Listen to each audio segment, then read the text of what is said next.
ahora pues Casa de Transición. Bueno, muchas gracias a todos y a todas por estar aquí. El día de hoy, después de una reunión que tuvo Elizabeth Sherwood Randall, que es asesora del presidente Biden para temas de seguridad nacional, y del embajador Ken Salazar, el día de ayer ellos tuvieron una reunión con el presidente de la República y nos pidieron una reunión para celebrarla el día de hoy, y fue en realidad una primera reunión de intercambio, evidentemente reconociendo el momento que estamos viviendo, en donde está el presidente Andrés Manuel López Obrador, quien lleva evidentemente todas las relaciones con Estados Unidos. Y fue una reunión muy cordial. Me acompañaron el doctor Juan Ramón de la Fuente y Omar García Harfuch, y hablamos pues de la importancia de la relación comercial entre México y Estados Unidos como socios comerciales. De hacia adelante, evidentemente, nuestra relación iniciará obviamente a partir del 1 de octubre, de nuestro interés en seguir colaborando a partir del entendimiento bicentenario, como se ha hecho ahora con el presidente Andrés Manuel López Obrador y su gabinete, que ha permitido que haya reuniones de alto nivel en todos los temas, desde temas económicos, de seguridad, de migración, y nuestro interés es seguir llevando esta relación a partir de este entendimiento bicentenario que permite una relación de igualdad y de colaboración entre ambos países. Y hablamos en general, sin evidentemente ningún acuerdo, sino sencillamente una plática informal sobre los temas de comercio, temas de seguridad, de migración, los temas que también nos interesan a nosotros, de entrada de armas de Estados Unidos a México. Fue una reunión muy informal, duró alrededor de 1 hora, y quedamos evidentemente, con respeto al gobierno del presidente Andrés Manuel López Obrador, pues de seguir platicando sobre estos temas hasta pues también el momento en que nos den la formalidad ya como presidenta electa por parte del Tribunal Electoral. Eso es lo que tendríamos que informarles, y pues una muy excelente reunión. También hablamos de los temas de mujeres. Ella es una mujer muy importante en Estados Unidos. Me felicitó por el triunfo en México y la importancia de que por primera vez haya una presidenta no solamente en México, sino en todo Norteamérica. Y hasta ahí fue una reunión cordial y pues de mucha plática de la situación actual y de nuestra colaboración a partir del 1 de octubre. Ahora sí contestamos sus preguntas. Iniciamos sesión de preguntas y respuestas con Armando Jefferson, de 24 horas. ¿Qué tal, doctora? Buenos Hola, días, Armando. buenas tardes ya. Si nos puede abundar un poquito más sobre los temas que tocaron. Global mencionaba que era comercio, migración y seguridad. Si se puso sobre la mesa pues el reforzar la frontera o... No llegamos a detalles, ni mucho menos. Ustedes saben que en la campaña yo hablé de lo que es nuestra estrategia de seguridad, lo que fue la estrategia de seguridad en la Ciudad de México, que tiene que ver con 2 grandes ejes, que es la atención a las causas y por otro lado disminuir la impunidad. Platiqué pues cuál fue la política que desarrollamos en la ciudad y cuál es el planteamiento que estamos haciendo hacia adelante una vez que lleguemos, ya que llegue directamente como presidenta, que es justamente fortalecer la atención a las y los jóvenes, su acceso a la educación, su acceso a la cultura, su acceso al deporte, y al mismo tiempo los programas que nos dieron resultado en la Ciudad de México. Aquí lo llamamos Jóvenes Construyendo el Futuro y lo vamos a llamar Jóvenes Uniendo a México, o Jóvenes Unen a México, estamos en esa definición, con la idea de que jóvenes que están cerca de o en zonas de violencia no se acerquen a las bandas delictivas, sino que tengan opciones de vida distintas. Y al mismo tiempo, lo que he hecho público en muchas ocasiones, nuestro interés de fortalecer el Gabinete de Seguridad, invitando al Fiscal General de Justicia que sea parte del Gabinete de Seguridad y fortaleciendo las áreas de inteligencia y investigación para la seguridad pública, que nos permitan fortalecer carpetas de investigación para la detención de presuntos delincuentes, y al mismo tiempo pues hablamos también del fortalecimiento del Poder Judicial en nuestro país. Esto fue lo que planteamos y hablamos también de estas reuniones bilaterales que tienen con el presidente, la secretaria Rosa Isela, nuestro interés de continuar estas reuniones de alto nivel una vez que lleguemos a la presidencia. Hasta ahí fueron las conversaciones, no hubo ni hablar sobre el tema de la frontera. En migración nosotros hablamos de nuestra política, que es la política que ha estado planteando el presidente López Obrador, con la esencia fundamental de nuestra política, que es la atención también a las causas que provocan la migración y la importancia de la cooperación para el desarrollo en Centroamérica, en países que hoy están expulsando personas por necesidad y que quieren llegar a los Estados Unidos. Ellos nos plantearon, porque es público además, un documento que elaboró el presidente Biden en temas de migración, que se llama El auténtico enfoque hemisférico en materia de cooperación migratoria. Nos dieron una presentación impresa y pues hasta ahí, ningún acuerdo, ninguna situación más adelante, sino sencillamente hablar sobre los distintos temas. ¿Y la invitaron ya a su país, a Estados Unidos? ¿Ya se tiene previsto algo así? No tengo pensado asistir en este periodo, por lo pronto. Hay mucho trabajo. Les adelanto que ya estamos viendo cómo voy a acompañar al presidente Andrés Manuel López Obrador este fin de semana. Y vamos a estar, si así nos lo permite la agenda, acompañándolo los días que él salga para poder platicar sobre diferentes temas. En este caso va al norte del país y pues lo acompañaré en aviones comerciales porque pues evidentemente yo no puedo usar de ninguna manera recursos públicos del gobierno federal. Entonces pues lo estaré acompañando. Eso sí, pues probablemente me invite a los recorridos en auto.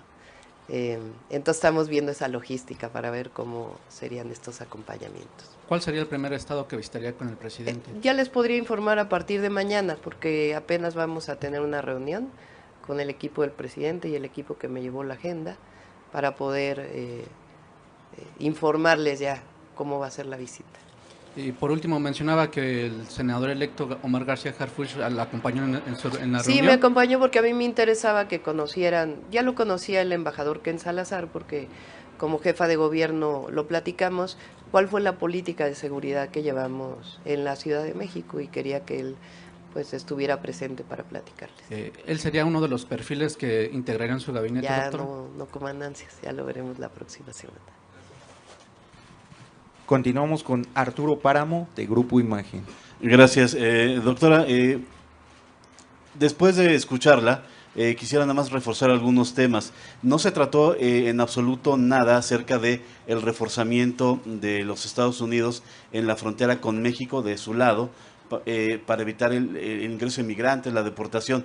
Este tema no se trató, y en todo caso, ¿cuál sería la visión de usted acerca de esta política de los Estados Unidos respecto a los migrantes que llegan desde la frontera de México? Sí, hablamos de diferentes temas, como lo mencioné, pero eso no significa que entabláramos un acuerdo, pues es una primera reunión, y además, como lo digo y siempre he sido respetuosa, pues de la investidura presidencial que hoy tiene el presidente Andrés Manuel López Obrador y que está trabajando sobre estos temas. Nuestra visión es tiene que ver también con, y lo vamos a seguir insistiendo, con la cooperación para el desarrollo, con atender las causas de la migración.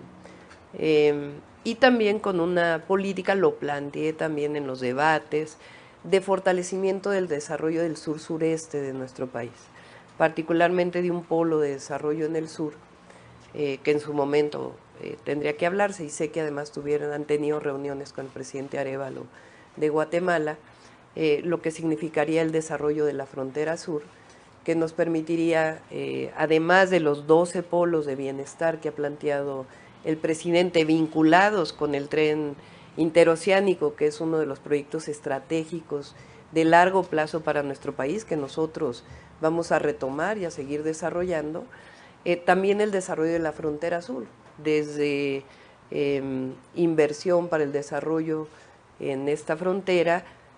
Hay una propuesta también de que el Tren Maya, el tren interoceánico, pueda llegar a la frontera con Guatemala y pasar incluso a Guatemala, en donde incluso está contemplado posiblemente Belice. Entonces, nuestro interés de desarrollar la frontera, lo platicamos, es algo público, lo hice en los debates, la frontera sur, para que haya empleo para la migración y también para los mexicanos y mexicanas. Entonces fueron algunos temas de los que platicamos, pero ya hablar de seguridad en frontera norte y eso no nos corresponde en este momento. Y precisamente acerca de este desarrollo que se está pensando para la frontera sur, en especial Chiapas, se habló en algún momento de la situación que se vive ahorita en Chiapas, de crecimiento de la inseguridad, de la violencia. ¿Le preocupa a usted lo que está sucediendo en el estado de Chiapas actualmente? Sí, a ver, con la asesora del presidente Biden no hablamos de este tema en particular, pero como en todo el país, nuestra estrategia de seguridad tiene que ver con estos dos ejes. Siempre dije en la ciudad que nuestra estrategia de seguridad tenía 4 ejes que dio resultados. Atención a las causas, le llamábamos más y mejor policía, inteligencia y investigación y coordinación. Y vinculando esta estrategia a nivel nacional en temas de seguridad, pues sería igual, atención a las causas, fortalecimiento de la Guardia Nacional, inteligencia y investigación para la seguridad pública, para que no se malinterprete en otros sentidos, y también la coordinación entre el gobierno federal, los estados de la República, las fiscalías, el Poder Judicial. Por último, usted comenta que seguirá habiendo coordinación con el gobierno de Estados Unidos en materia de seguridad. Enumeró el caso de las armas, la inteligencia. ¿Se reforzó esa idea ahorita en esta reunión? Y si se habló en algún momento de el ingreso de elementos de las Fuerzas Armadas de Estados Unidos a México. Generó mucha polémica hace unos meses la entrada simplemente para cuestiones de entrenamiento de algunos militares de Estados Unidos a México. ¿Se habló de esa posibilidad de ese intercambio? No hablamos de tanto, pero conoce nuestra posición en el sentido de que tiene que haber colaboración, tiene que haber cooperación. Incluso ella lo planteó de que tenemos que encontrar soluciones conjuntas, siempre platicando. Y siempre con respeto a nuestra soberanía, que siempre ha sido nuestra posición. Continuamos con Salvador Corona de El Universal. Doctora, buenas tardes. Preguntarle si hablaron sobre algún programa para prohibir o detener la entrada ilegal de armas a México. ¿Cuál sería el seguimiento? E incluso si se le planteó alguna acción específica más adelante. Sí. No llegamos a tantos detalles, ni mucho menos. Repito además porque hoy está el gobierno del presidente Andrés Manuel López Obrador con quienes se está trabajando. Entonces, evidentemente a México, y esto fue algo que se planteó desde que estaba Marcelo Ebrard en la Cancillería, en el entendimiento bicentenario, de que no solamente es un tema que históricamente le ha interesado a los Estados Unidos, de la entrada de drogas o la presunta entrada de drogas de México a Estados Unidos, sino también nos interesa el tema a nosotros de la entrada de armas de Estados Unidos hacia México.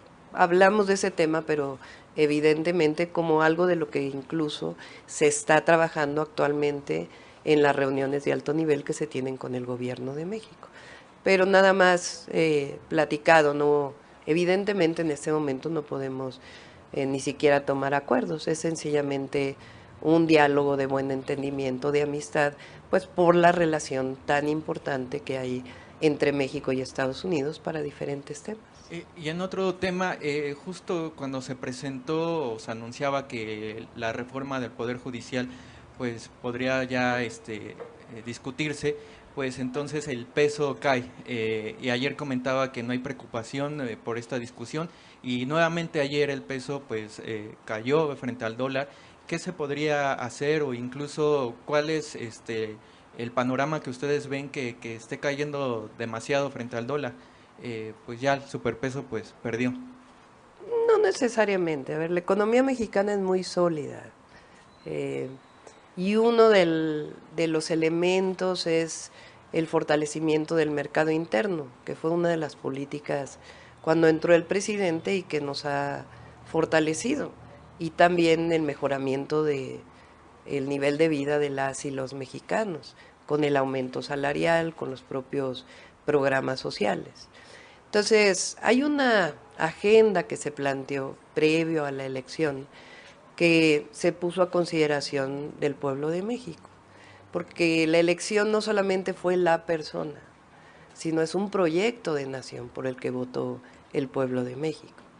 Entonces, como lo planteé ayer, incluso hoy vamos a tener al rato una reunión para ponernos de acuerdo con el equipo del gobierno del presidente Andrés Manuel López Obrador, los diputados, senadores, cómo podría generarse este diálogo, cuál sería la metodología del que hablé ayer y la discusión sobre la reforma al Poder Judicial y otros temas que están en la agenda pública.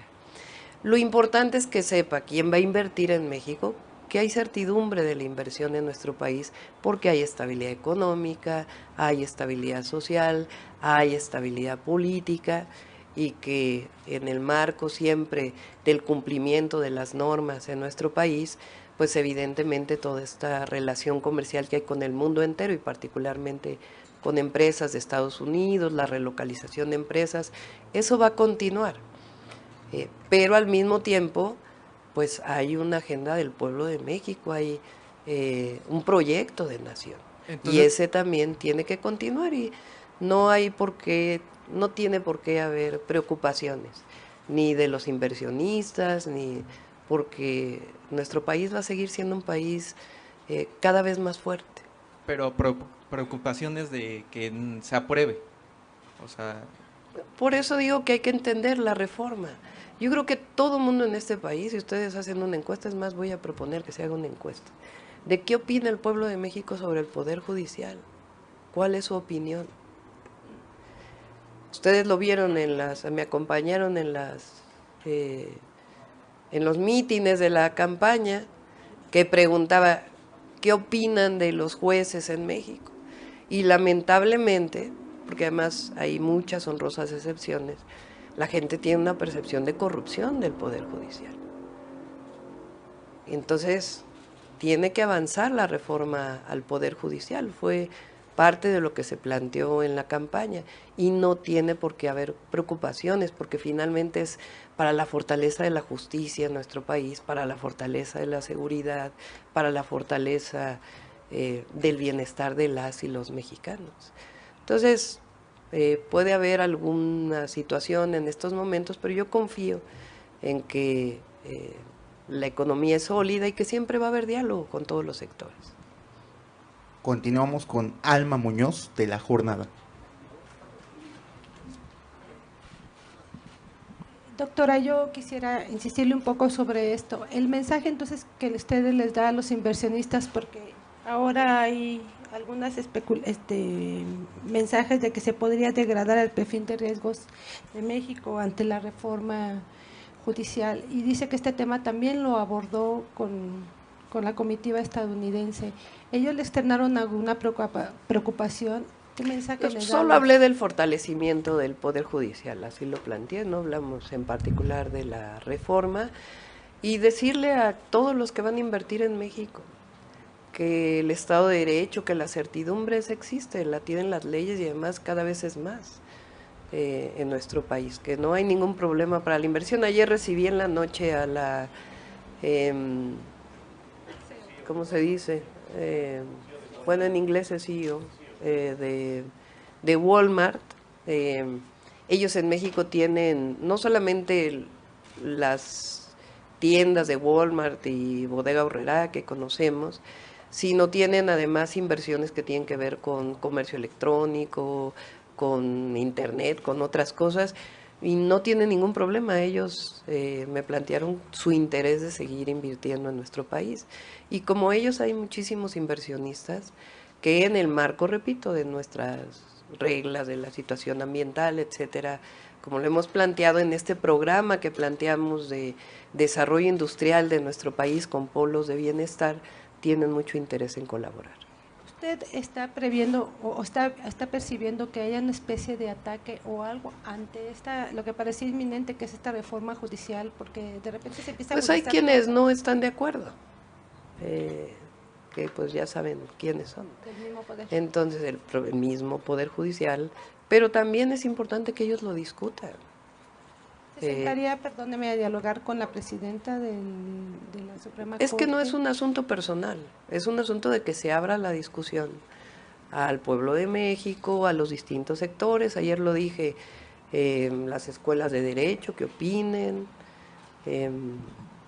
y que se abra. Miren, por ejemplo, de estos 1.600 cargos que están planteados, la mitad son magistraturas, la mitad son jueces de... No sé si, por eso ayer yo decía, ¿saben cuántos jueces hay? ¿En dónde están? ¿De qué zonas son? Hasta eso tenemos que conocerlo todo el pueblo de México, porque se conoce poco del Poder Judicial realmente. Entonces, que se conozca cómo está constituido el Poder Judicial y que se abra este diálogo y la aprobación y lo que fue el mandato del pueblo, porque eso es importante. Nosotros venimos de un movimiento, venimos de un proyecto de nación, entonces no eligieron a una persona, se eligió un proyecto, que es la Cuarta Transformación. Última pregunta de Carlos Guzmán, de la Agencia Veracruzana de Noticias. ¿Qué tal, doctora? ¿Cómo está? Buena tarde. Pues preguntarle, retomando el tema los temas que conversó con Alicia de Sherwood, el tema de migración. Hay una controversia por la cuestión de la deportación directa hacia lo que es sus países de origen de los migrantes irregulares en Estados Unidos.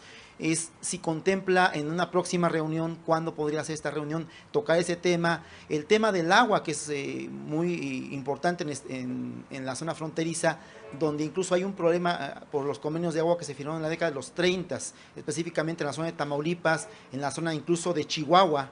Hay un grupo indígena que se está quedando sin agua porque hay un convenio que impide que el agua de Estados Unidos pase a México. Ese tema, y también el tema del tráfico de fentanilo, ¿lo contempla en una próxima reunión, platicarlo, mantener la postura del presidente López Obrador? ¿Qué es lo que contempla, doctora? Muchas gracias. Sí, a ver, también a nosotros evidentemente de nuestro gran interés son los mexicanos y mexicanas que viven en Estados Unidos, su protección, su defensa, siempre esa es una prioridad nuestra en la política exterior y en la relación bilateral. No llegamos a ningún acuerdo de hacia adelante, que es cómo vamos a seguir con estas pláticas, sino sencillamente seguir platicando. Ustedes han escuchado al presidente López Obrador, que ha planteado en las mañaneras la importancia de que Estados Unidos directamente regrese a las personas que no son aceptadas legalmente a sus países de origen, porque hasta ahora principalmente es México quien está haciendo esta labor y nosotros estamos de acuerdo con ello, pero ya habrá tiempo para platicar de todo eso.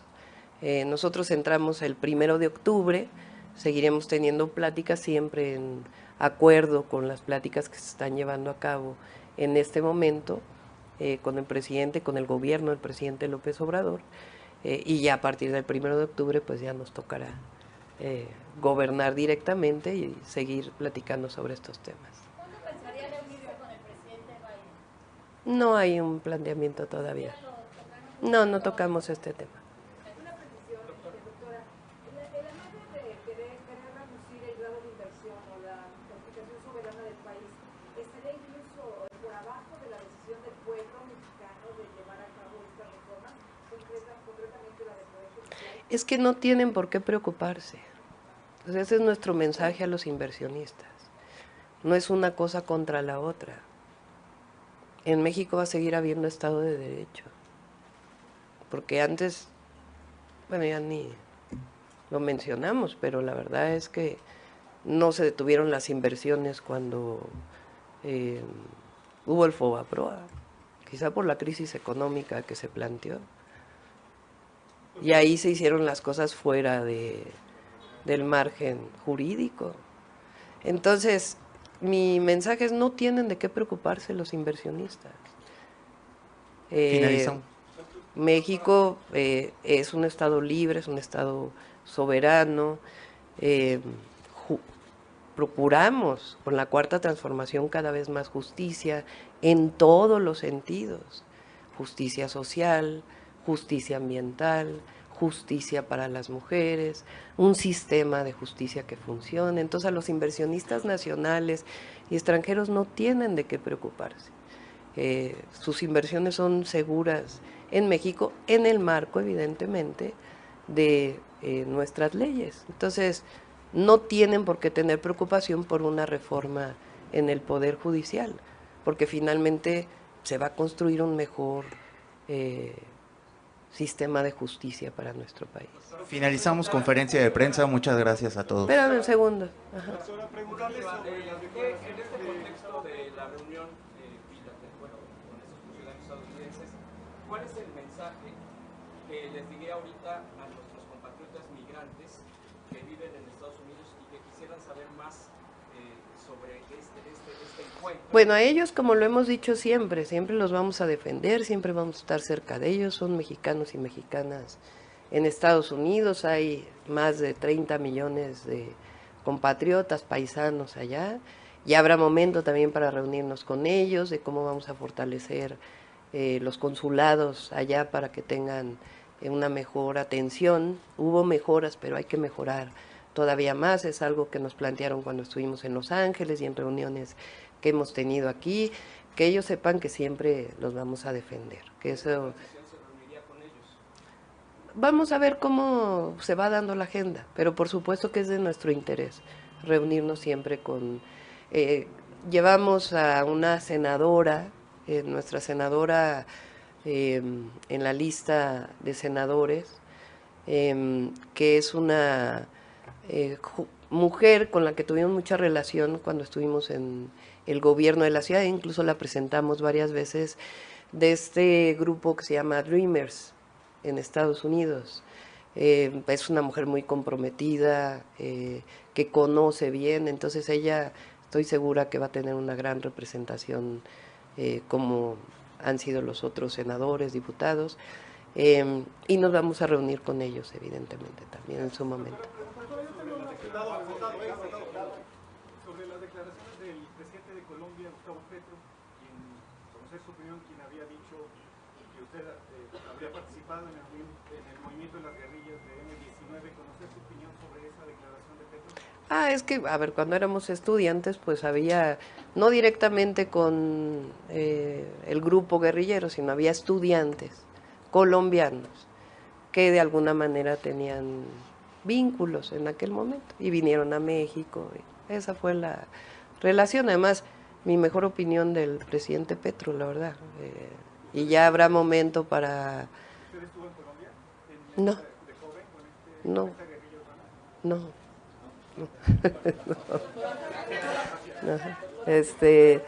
Pero sí